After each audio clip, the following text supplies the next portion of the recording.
Hello, all. Welcome back to the weekly portion review.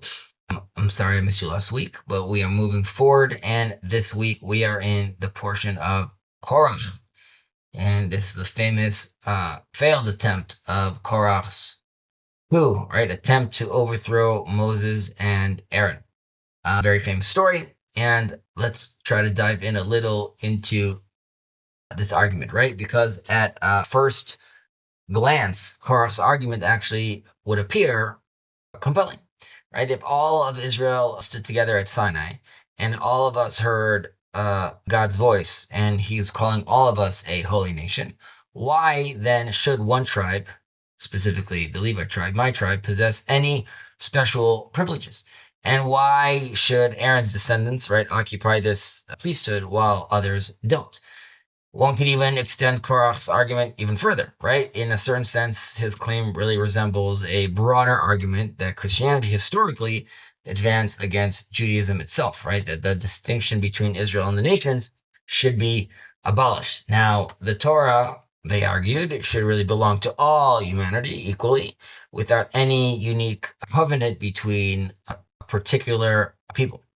And from this perspective, Korach's challenge is, within Israel becomes a much smaller version of a much larger challenge directed to, the idea of Israel's election. And, in a secular framing of this would be, modern humanism, right? Since all people are equal in dignity and in their worth, so every hierarchy is going to be suspect to ultimate unjust power or use of power. And then the question would become, right, which we're debating in history, what justifies the closeness and the chosenness of Israel? Now, if we actually look honestly at human society, though, we discover that every society, without any exception, is ultimately governed by some sort of hierarchy. And whether it's an authoritarian group or a democratic, process, every civilization ultimately possesses these structures of leadership and authority, and some people have more influence. And really, some individuals ultimately are led, and some are leading, and some institutions are going to be guiding, and other institutions are going to be guided by those institutions. And as a result of that, there'll always be groups who feel frustrated by their inclusion of well, not inclusion, exclusion of from their positions of power, right? They're not part of it anymore. And it's not just that authority exists, it's that I'm not in that group who possesses that power. And again, this is not just a political frustration. This is true about the human condition in large. And really, you could go all the way back to the strained relationship between creator and the created, right? Famously, Nietzsche spoke about how, God's existence becomes really frustrating for humans because, God is perfect, but humans are finite. And if God exists, this is creating this ideal that humans can never actually fully attain. And because of that, this creates this, according to Nietzsche, this unbearable frustration that ultimately God famously needs to be rejected. You don't have to agree with his conclusion, but he's identifying something genuine about the human experience, right? That this discomfort that's produced by hierarchy, ultimately. And there's an older expression to this, which is really a remarkable teaching by the rabbis, which has this discussion with regards to the creation of the sun and the moon. And originally, the Midrash and the Talmud tells us that they were equal.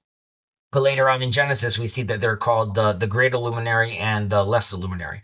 So then we have to ask what caused this transformation.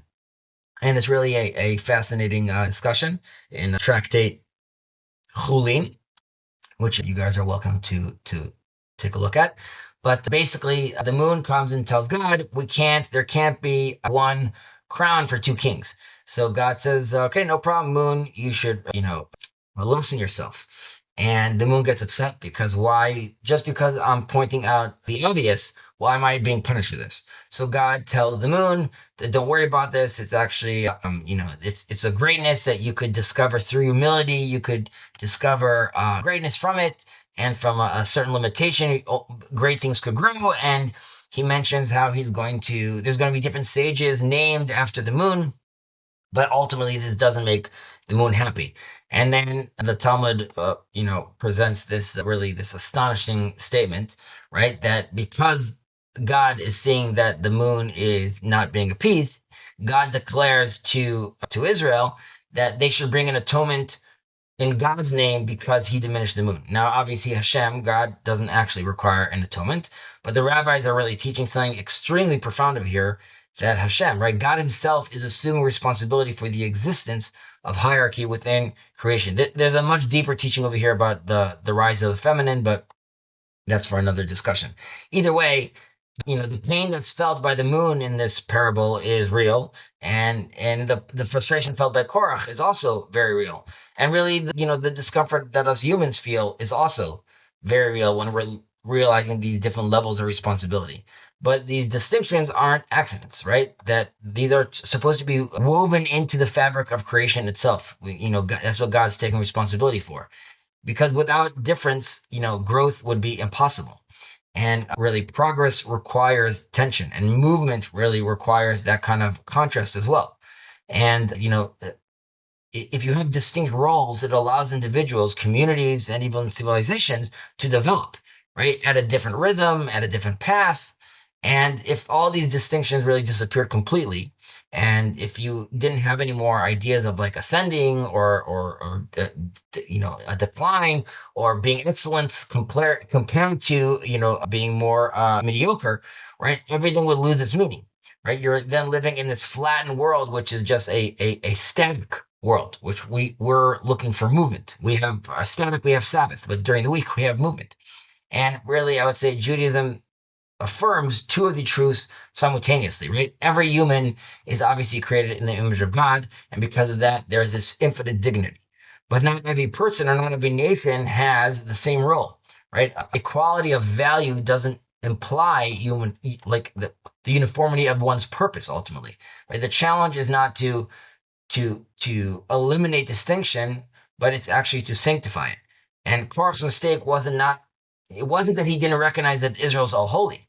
He's correct about that point, but his error is assuming that holiness eliminates, differentiation between different individuals. And that's why the Torah is teaching us the opposite, right? Precisely because everything is holy, different forms of holiness are required for the harmony of the whole ultimately. And the challenge before us, all of us as individuals, as nations, and specifically as speaking from the nation of Israel, it's, to not erase these distinctions, but to recognize that our differences really have become the blessing, the source of blessing, and what we should be focused on to create division. And we speak about this often, how true unity is not achieved when everyone becomes the same, right? True unity emerges when distinct voices recognize that they're all serving a common purpose, whether this true as family members, community members, and ultimately all members of the human race. Take care and Shabbat Shalom.